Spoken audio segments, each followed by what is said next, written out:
आदाब, यह है समय न्यूज नेटवर्क और आप देख रहे हैं आलमी समय। आज तकरार के नए एपिसोड में मेरे साथ एक ऐसी शख्सियत है जिसका तारुफ कराना कोई बहुत जरूरी नहीं है, तारुफ की मोहताज नहीं है। इनको इनके काम से और इनका जो कमिटमेंट है कॉमनल हार्मनी के लिए वो पूरी दुनिया जानती है। हमारे साथ मौजूद है तीस्ता सेतलवाड़, जिनको हर इंसान, खास करके अगर आप बात करें मुसलमानों की, तो उनमें वो काफी मकबूल हैं। और जिस तरह का काम उन्होंने गुजरात राइट के हवाले से किया है, उसके बाद एंटी कम्युनल वायलेंस बिल को लेकर के किया है, और उसके साथ साथ जो सबसे बड़ा काम इनका है कॉमनल हार्मनी को लेकर के, उसको लेकर के सब लोग इनको जानते हैं। आज तकरार में मौजूद हैं, उनसे बातचीत करेंगे कि उनके कमिटमेंट, उनके डेडिकेशन और वो किस तरह का हिंदुस्तान चाहती हैं उसको लेकर के। तीस्ता जी, आपका खैर मकदम है। आदाब से। आपसे सबसे पहले तो ये बात जानना चाहेंगे कि आप अभी ने कई जलसे किए, आपने पूरा कैंपेन चलाया एंटी कम्युनल वायलेंस बिल को लेकर के, लेकिन ढाक के तीन पात हुआ कुछ नहीं, इसलिए कि सरकार ने कैबिनेट में पास होने के बावजूद उस बिल को पार्लियामेंट में फ्लोर नहीं किया। आपको कितना सदमा हुआ? नहीं, बहुत बड़ा सदमा हुआ, क्योंकि हमें पूरे यकीन था जब पार्लियामेंट में एक पीर का दिन था, शायद मंडे के शाम को उन्होंने पास करवाया कैबिनेट से। हालांकि वो ड्राफ्ट में भी थोड़े बहुत कॉम्प्रोमाइजेस है, फिर भी हमने सोचा कि ड्राफ्ट कम से कम देश के सामने आ जाए, राज्यसभा में टेबल हो, उसके बाद हम सरासर उसके ऊपर बहस कर सकते हैं। आइन टाइम पे लास्ट मेमोन पे मुझे तो लगता है कहीं ना कहीं राजनीतिक कॉम्प्रोमाइज हुआ है। लोक आयुक्त बिल पास करने के समय फिर साइनेडाई एडजर्नमेंट हुआ है, और parliament as you know adjourn 2 days before, 2 दिन पहले एडजर्न हो चुकी राज्यसभा और लोकसभा। और हमें बहुत बड़ा सदमा पर्सनल सदमा नहीं है, मगर जो लाखों लोगों ने इसके पीछे अपनी जान दी है कैंपेन के पीछे, और ये कैंपेन के पीछे तजुर्बा है, तजुर्बा ग्रास रूट लेवल का है, इंटेलेक्चुअल्स का है और कानूनी दिमागों का है, जिन्होंने देखा है कि जब कौमी हिंसा होती है या सांप्रदायिक हिंसा होती है तो सिस्टम में एक तरह का एंट्रेंच्ड प्रेजुडिस है माइनॉरिटीज के खिलाफ। If you have to correct that, तो एक स्पेशल प्रोटेक्शन लॉ की जरूरत है। और ये कानून और कुछ नहीं करता, सिर्फ ये करता है कि क्रिमिनल लायबिलिटी जो है IAS IPS ऑफिसर्स को लेके पॉलिटिकल नहीं, मैडम आपने बात की कि कुछ पॉलिटिकल कॉम्प्रोमाइजेज हुए हैं। आप क्या कहना चाह रही हैं? किस तरह के पॉलिटिकल कॉम्प्रोमाइज? लोकपाल बिल लाती है सरकार, पास हो जाता है, सरकार जिस चीज को करना चाहती है, फूड सिक्योरिटी बिल नहीं आया, ऑर्डिनेंस के जरिए लेके आए, तो ऐसा लगता है कि कहीं ना कहीं इस बिल को लेकर सरकार में कोई विल नहीं थी या कोई कॉम्प्रोमाइज हुआ इनका ऑपोजिशन पार्टीज के साथ लोकपाल को लेकर। आप अगर देखिए कि ये बिल के खिलाफत में सबसे बड़े वॉइसेस कौन से थे, सबसे जोर के वॉइसेस कम्युनल फोर्सेस थे, जो दंगे करवाने में सबसे आगे रहते हैं, उनकी मुखालिफत कर रहे थे। अभी ये उन्होंने उस दिन, जिस दिन लास्ट 18 दिसंबर मुझे याद है, उस दिन राजनाथ सिंह का स्टेटमेंट आता है खुलेआम कि अगर ये आएगा तो हम सड़कों पे उतरेंगे वगैरह वगैरह। और लोकपाल बिल को लेकर जैसे आपने कहा, फूड सिक्योरिटी को बिल कोई प्रॉब्लम नहीं है। ये कम्युनल मिनिमम प्रोग्राम का 2004 का एक मैनिफेस्टो का प्रॉमिस है, न सिर्फ कांग्रेस का, पूरे अलायंस का। उसमें लेफ्ट भी जुड़ी हुई थी, सब जुड़े हुए थे। न सिर्फ ये भारतीय जनता पार्टी, बल्कि आपके साथ जिन लोगों का काफी लंबा समय से साथ है, जुड़े हैं आपके साथ, लेफ्ट पार्टी, उन्होंने भी इसकी मुखालफत की है। तो क्या बिल में कोई ऐसी चीज थी? एक चीज जो थी फेडरल और स्टेट रिलेशनशिप को लेकर के इशू था, उसको काफी डाइल्यूट कर दिया गया था जो नया ड्राफ्ट आया था। तो आखिर फिर क्या प्रॉब्लम था? लेफ्ट को उससे क्या प्रॉब्लम था? एक्चुअली फाइनली लेफ्ट को भी प्रॉब्लम नहीं था। जो मैं मानती हूँ कि लेफ्ट और समाजवादी को भी जोरों से आवाज उठाना चाहिए था कि कम से कम डाइल्यूट करके भी, कॉम्प्रोमाइज करके भी आप ड्राफ्ट लाइए। लेफ्ट को ये ग्रुप डेफिनेशन का प्रॉब्लम था कि it should not apply only to religious and linguistic minorities, और SC ST को हटाना चाहिए। ये 2 मुद्दे थे apart from the federal structure. नहीं मैडम, लिंग्विस्टिक माइनॉरिटी से क्या प्रॉब्लम है? कहीं मुसलमान का तो इसमें नाम नहीं है। देखिए, मैं आज आपके चैनल पे मैं बहुत जिम्मेदारी से कहना चाहती हूँ, मैं ड्राफ्टिंग कमेटी भी थी, NSC में एक ड्राफ्टिंग कमेटी में शामिल थी। आज भी मैं मानती हूँ कि इतिहास गवाह रहेगा कि जो हमने ओरिजिनल ड्राफ्ट किया था वही सही था, क्योंकि हकीकत देखते हुए मैं एक्सप्लेन करना चाह रही थी कि जब वायलेंस होता है, कौमी हिंसा होती है, ऐसा नहीं कि अल्पसंख्यक कभी नहीं कर सकते, करते हैं बिल्कुल, मगर जब वो करते हैं कभी कभार तो कानून उसके सामने बराबर कार्रवाई ले लेता है, अक्यूज पनिश होते वगैरह।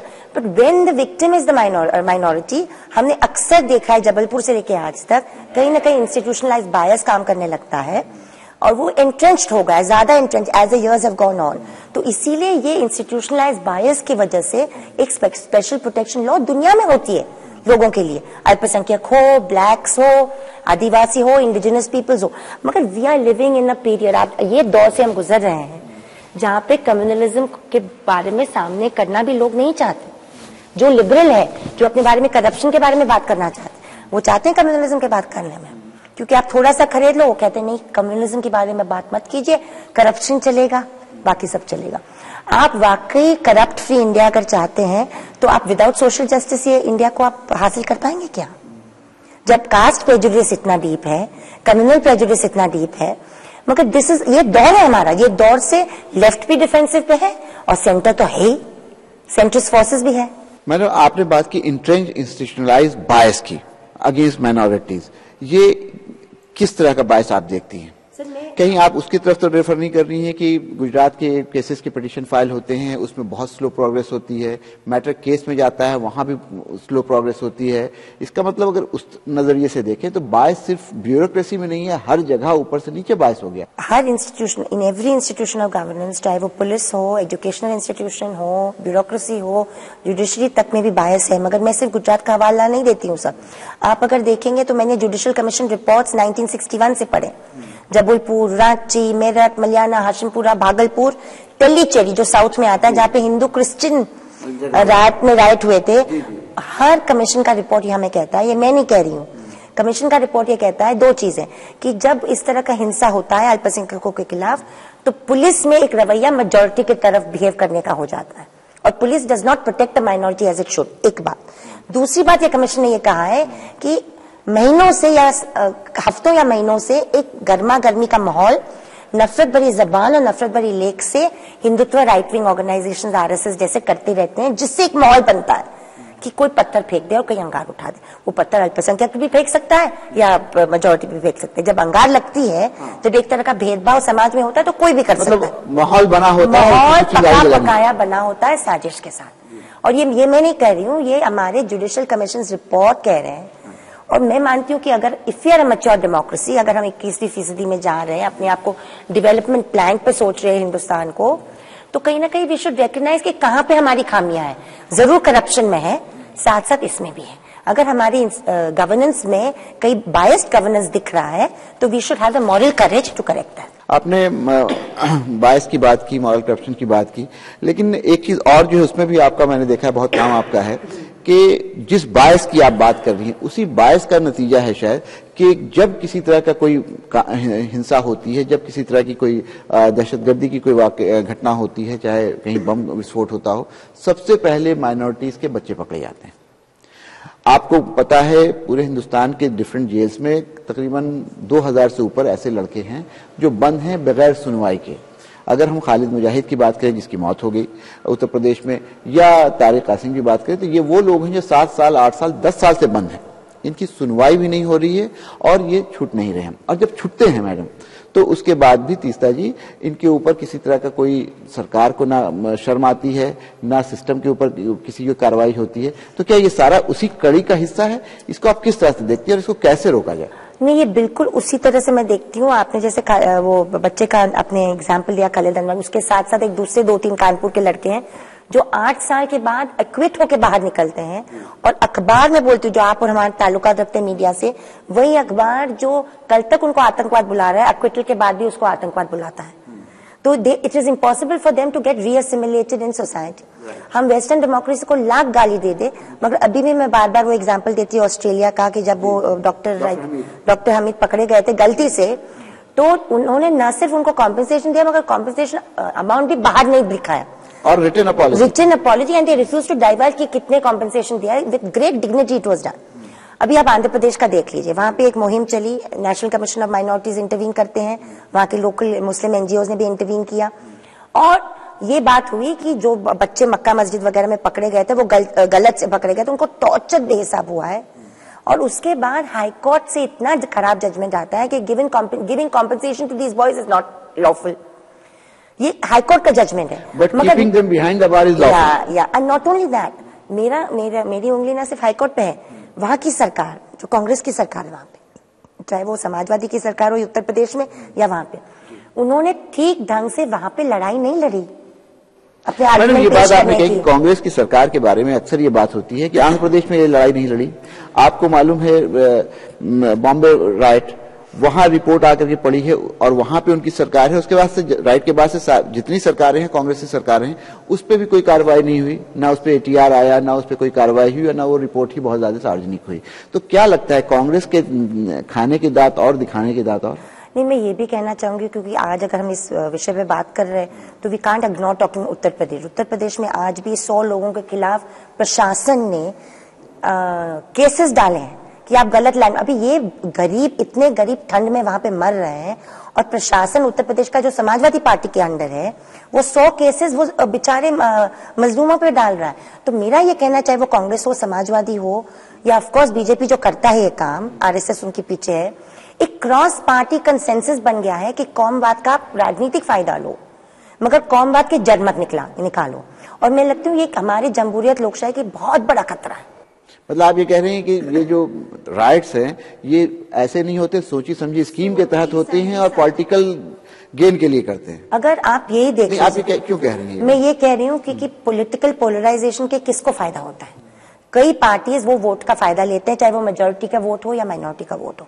मैं मानती हूँ अगर आप सोचे 10 साल कहीं दंगा नहीं हुआ, कहीं ऐसे गलत पकड़ नहीं हुई बच्चे की, माइनॉरिटीज की, कोई चर्च को नहीं ढाला गया, कोई क्रिश्चियन प्रीस्ट पे ऊपर अटैक, अगर 10 साल ऐसे निकलते हैं तो इंसान जो वोट देने जाएगा वो ये सोच के जाएगा कि ये सब हमारे पीछे हैं, आई एम सिक्योर, मैं हिफाजत में हूँ, मैं वोट अपने दूसरे सड़क, बिजली, पानी, एजुकेशन पे दूंगी। अगर मेरे पास इस तरह का बार बार हिंसा होता है मेरे खिलाफ, और मैं तो ये कहना चाहती हूँ कि वक्त हो गया है ब्रेक का, ब्रेक के बाद वापस आएंगे तो गुफ्तगू जारी रहेगी। लेते हैं एक ब्रेक।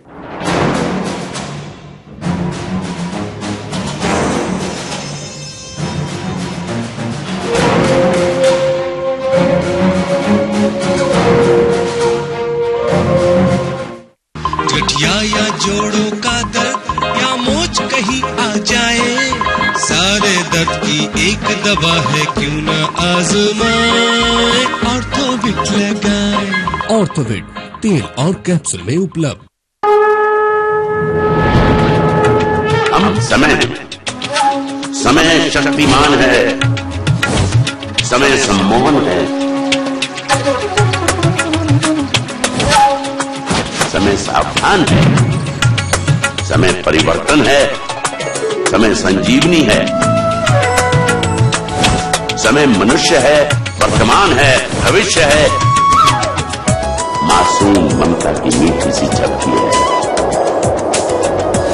हौसलों के लिए समय एक हपकी है, समय अनुशासन है, समय सुशासन है, शांत है, क्रुद्ध है, समय सुबुद्ध है, विजय का युद्ध, समय एक नारा, समय सभी का है, समय तुम्हारा है, हम समय, ये समय हमारा है, रहिए समय के साथ।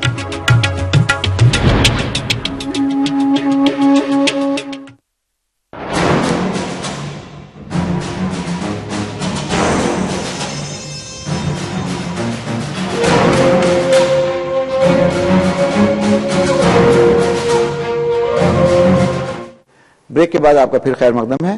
तीस्ता जी ये बता रही हैं कि जो राइट होती है इसके पीछे पूरी साइकोलॉजी होती है, पूरी एक स्कीम होती है, कॉन्स्पिरेसी होती है कि अगर राइट ना हो तो जो वोटर है वो दूसरी जो बेसिक नेसेसिटीज हैं उसकी तरफ ध्यान देगा, चाहे वो बिजली की बात हो, पानी की बात हो, सड़कों की बात हो। लेकिन अगर उसका ध्यान हटाना है तो सबसे आसान बात होती है राइट करवाना। जी मैडम, आप क्या कह रही हैं?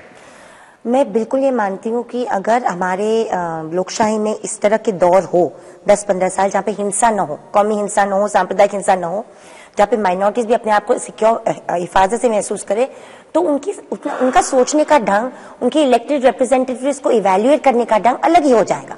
अब क्या होता है, हर बार एक क्राइसिस मोड में आप वोट ले रहे हैं। जिसके ऊपर बीती है वो सोचेगा कि who is my best protector, जिसके ऊपर नहीं बीती है वो तो फायदा लेना है। एक जमाना था 1980s तक कि riot used to be the culmination of something. अभी क्या है, रायट एक शुरुआत है एक तरह की पॉलिटिक्स का, और ये सरासर पॉलिटिक्स चलती जा रही है।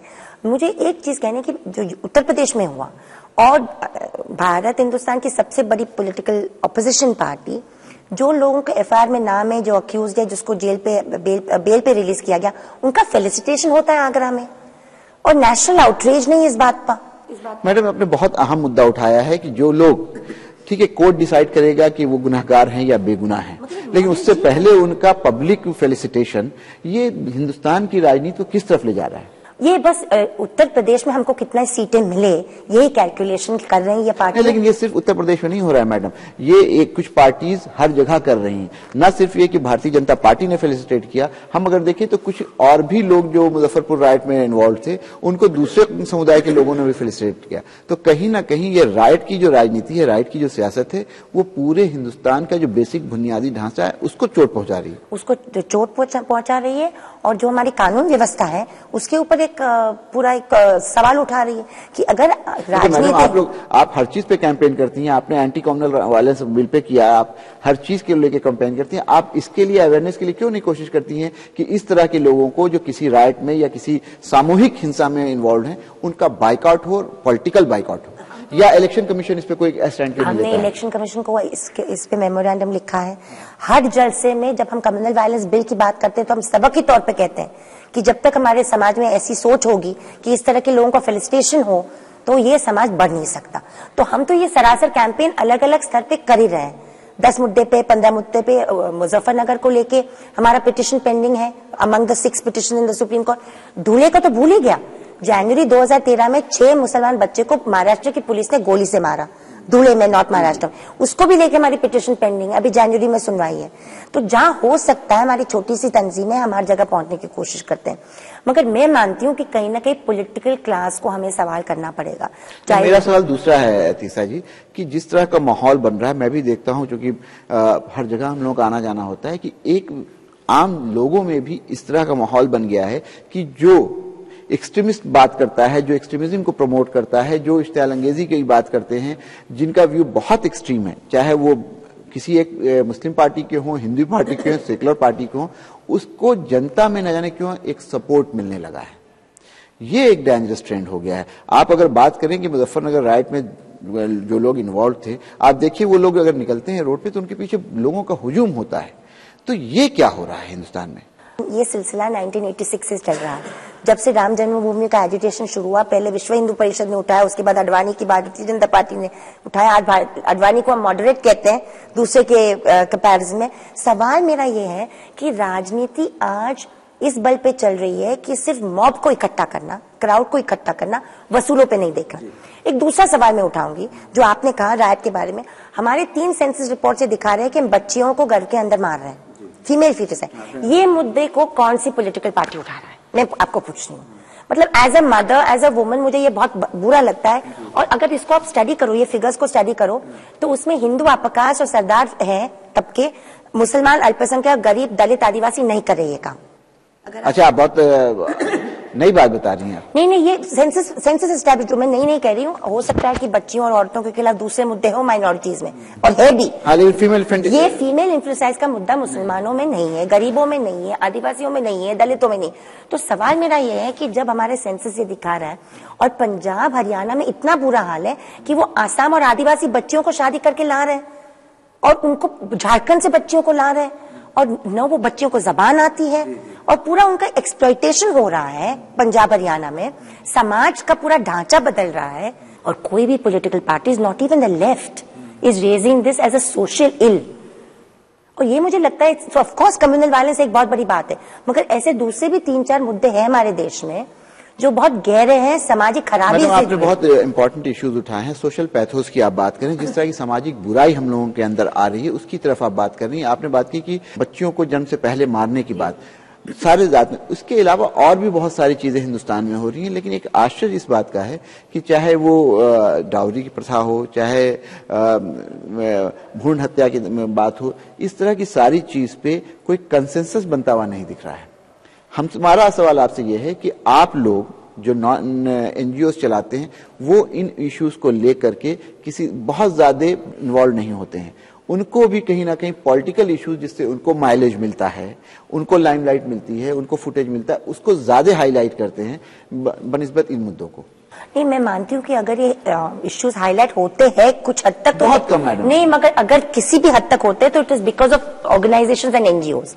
मेरा बुनियादी ये मुद्दा ये है कि राजमोहन राय को आप पकड़ लेंगे, मौलाना आजाद को पकड़, ये जो लीडर्स थे नेशनल मूवमेंट से जुड़े हुए, उनको सोशल रिफॉर्म से उतनी they cared about social reform as much as they cared about politics. आज वो कनेक्शन बिल्कुल नहीं है। जब तक आपका सामाजिक बदल, सामाजिक ट्रांसफॉर्मेशन और पॉलिटिक्स में रिश्ता आपका टूट जाएगा, और वो टूटा हुआ है आज। इसीलिए जो एक हवा आम आदमी की चल रही है, उसको लोगों को लग रहा है कि शायद वो करप्शन की बात सही कह रहे हैं, दूसरे मुद्दे पे वो कुछ नहीं बोल रहे। इसलिए मेरे लिए बहुत सारे सवाल है मेरे दिमाग में उनके लिए। मगर ये सवाल है कि सोशल ट्रांसफॉर्मेशन की बात जब तक पॉलिटिकल पार्टीज नहीं करे, आज कोई भी पार्टी है, और मैं सबको इसे इल्जाम में लगाऊंगी, चाहे वो कांग्रेस हो, समाजवादी हो, बसपा हो, सब वो सोचेंगे कि अगर मैं फीमेल इन्फर्टिलाइज से बात करूंगी तो मेल हमारा जो फॉलोइंग है, कास्ट ड्रिवन पेट्रियार्की, जो वो हमको नहीं कुछ सपोर्ट करेगा। हमारी मानसिकता जो है पूरी पैट्रियार्कल है। पूरी पैट्रियार्कल। लेकिन यहाँ पे एक ब्रेक के बाद वापस आएंगे तो गुफ्तगू जारी रहेगी। लेते हैं एक ब्रेक।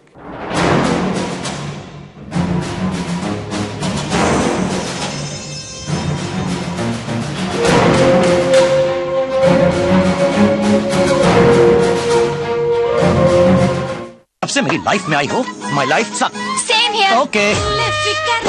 आजा इधर, सीट पे लगा ले तू। कोई तो लो।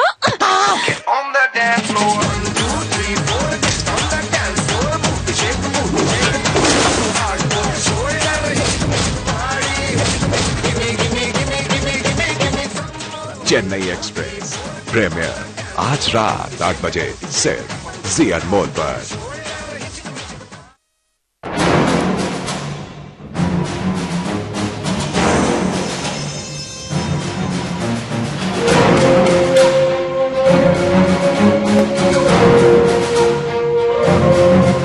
ब्रेक के बाद आपका एक बार फिर खैर मकदम है। तीस्ता जी बता रही हैं कि किस तरह से आज जो भारतीय समाज है वो बहुत सारी जो इम्पोर्टेंट इश्यूज हैं, जो समाजी बुराइयां हैं, उनको लेकर के बहुत ज्यादा खामोश हो गया है, उस पर तवज्जो नहीं देता है। लेकिन उसमें एक नई शायद किरण के तौर पे देखी जा रही है आम आदमी पार्टी, जिसने कहीं ना कहीं कुछ उन मुद्दों को एड्रेस किया है जो लोगों से जुड़े हुए मुद्दे हैं। तीस्ता जी, सारी बड़ी पार्टियां हमारे सामने हैं। दिल्ली का चुनाव जो था, इलेक्शन जो था, वो उसको अगर हम एक लेबोरेटरी के तौर पर देखें, टेस्ट के तौर पर देखें, तो वहां ये सारे मुद्दे फेल हो गए। कम्युनल वायलेंस का मुद्दा फेल हो गया, जात पात का मुद्दा फेल हो गया, सारे मुद्दे गौन हो गए, और करप्शन, बिजली और पानी का मुद्दा हम हुआ। तो क्या आपको लगता है कि हिंदुस्तान की पॉलिटिक्स में एक नई शुरुआत दिल्ली से हुई है? नहीं, एक अनोखी शुरुआत जरूर है, नई और अनोखी है शुरुआत। हम उसको देखेंगे, उसको आजमाएंगे। अभी मेरे लिए रिएक्शन देना थोड़ा जल्दी, मुझे थोड़ा सा प्रेमेच्योर लगता है, क्योंकि कुछ मुद्दे के बारे में मेरे अभी भी सवाल है उनके बारे में। क्योंकि जैसे कि मैंने कभी कुछ ठोस स्टेटमेंट उनको फिरका परस्ती या कास्ट के बारे में लेते हुए नहीं देखा, सोशल जस्टिस के बारे में नहीं लेते हुए देखा।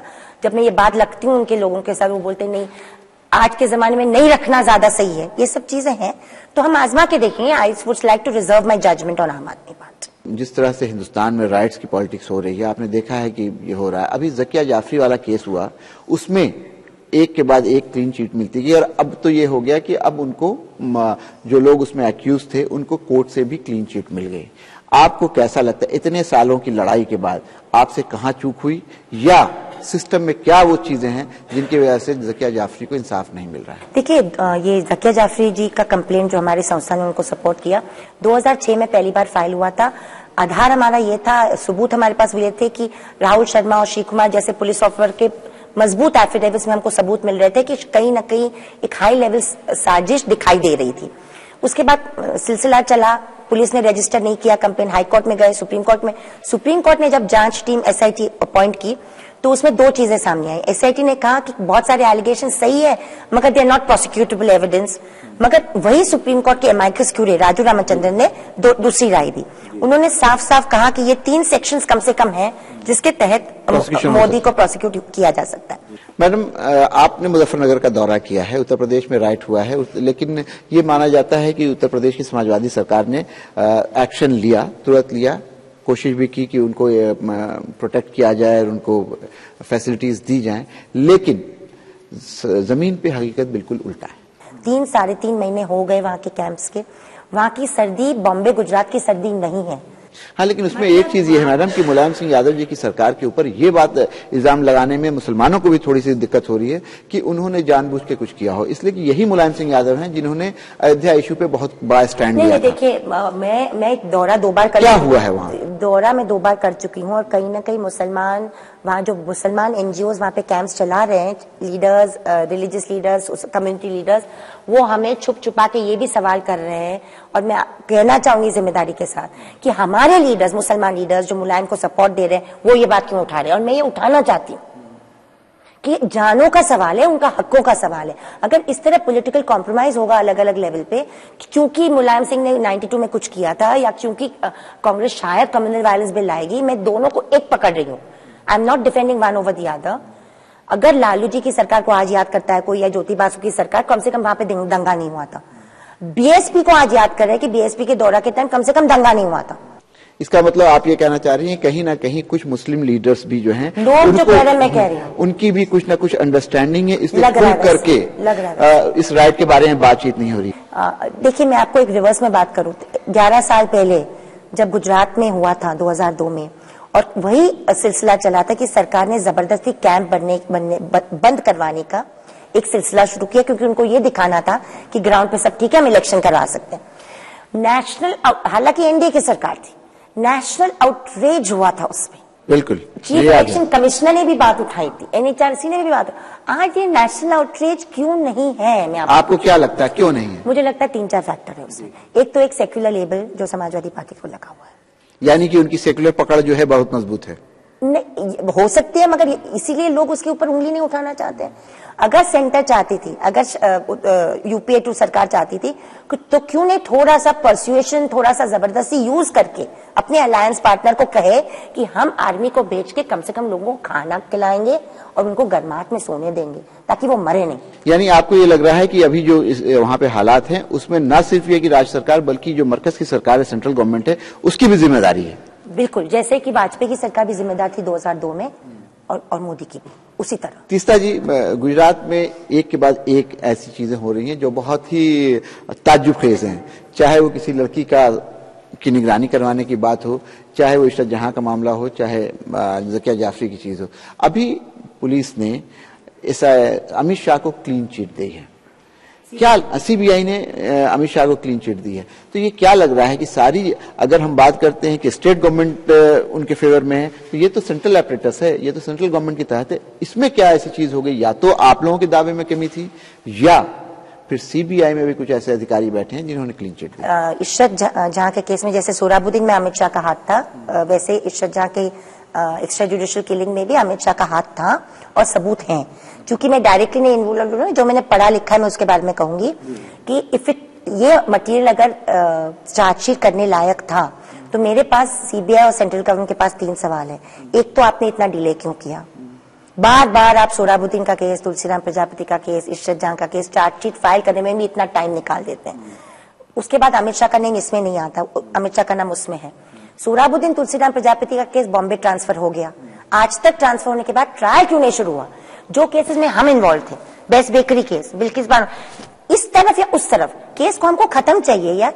ऐसा नहीं कि बड़ा चाहते पूरा ये करते रहो, तो ये मैं पॉलिटिक्स नहीं समझ सकती, कुछ पॉलिटिक्स है ये मानती। पॉलिटिक्स से याद आया कि तीस्ता सिलसिलेवार पूरे हिंदुस्तान में जानी जाती हैं अपने सामाजिक कार्य को लेकर के, अपने सोशल एक्टिविज्म को लेकर के। तीस्ता सिलसिलेवार इंडियन पॉलिटिक्स में कब आ रही है? देखिए, मुझे पॉलिटिक्स के लिए बिल्कुल ये माना जाता है कि आपके पॉलिटिकल एम्बिशंस हैं। अगर माना जाता है तो लोगों को पूरा हक है, ये जमहूरियत है, मगर हम जो काम कर रहे हैं वो एक, मैं मानती हूँ कि हमने हमारे फील्ड में काफी एक इम्पैक्ट किया है legal jurisprudence and human rights पे। ये काम हमारा जारी रहेगा। अगर मुझे कभी पॉलिटिक्स में शिफ्ट करना है तो मुझे लगता है बहुत बड़ा शिफ्ट करना पड़ेगा काम को लेकर वगैरह, तो अभी तो कोई ऐसा प्लान नहीं है। हालांकि जो काम हम कर रहे हैं वो पॉलिटिकल काम है, सांप्रदायिकता के खिलाफ आवाज उठाना ये देश में न सिर्फ अहम काम है, इसमें बहुत बड़ी शिफ्ट नहीं है। आप जो काम कर रहे हैं पूरे तौर पे राजनीतिक है, और उसके जो नफा नुकसान है वो भी पॉलिटिकल है। आप चाहे गुजरात का इशू ले लें या मुजफ्फरनगर का ले लें, पूरे तौर पे पॉलिटिकल है, तो आपके लिए पॉलिटिकल शिफ्ट ज्यादा आसान है। हो सकता है, मगर आप ये मानते हैं कि हमारे जैसे लोग अगर शिफ्ट करेंगे तो पॉलिटिकल ताकत हमको खा नहीं जाएगी? नहीं, मैं ये मानता हूँ तीस्ता सिलसिलेवार कि आप जैसे लोग अगर पार्लियामेंट में होंगे तो ये जो एंटी कम्युनल वायलेंस बिल जो रुक गया, शायद इसमें देरी हो और ये बिल आए। वो बात सही है आपकी, मगर अभी फिलहाल ऐसा कोई प्लान नहीं। नाज़रीन, आप देख रहे थे तीस्ता सतरवार से बातचीत। तीस्ता जी ने बहुत ही खुले शब्दों में ये बात कही है कि मुजफ्फरनगर के हवाले से बात करें तो वहां पे जिस तरह की स्थिति बनी हुई है, जिस तरह के हालात बने हुए हैं, कैंपों में जो स्थिति है, उसके लिए न सिर्फ ये कि वहां की जो सूबाई सरकार है वो जिम्मेदार है, बल्कि जो सेंट्रल गवर्नमेंट है उसकी भी जिम्मेदारी बनती है कि वो वहां पर इंटरवीन करे और कम से कम वहां पे कैंपों में रहने वाले लोगों को कम से कम खाना और उनको रहने लायक जो हालात है उसको फराहम करवा सके। आज तकरार में बस इतना। अगले हफ्ते फिर किसी नई शख्सियत के साथ मुलाकात होगी। मुझे इजाजत दें। आदाब।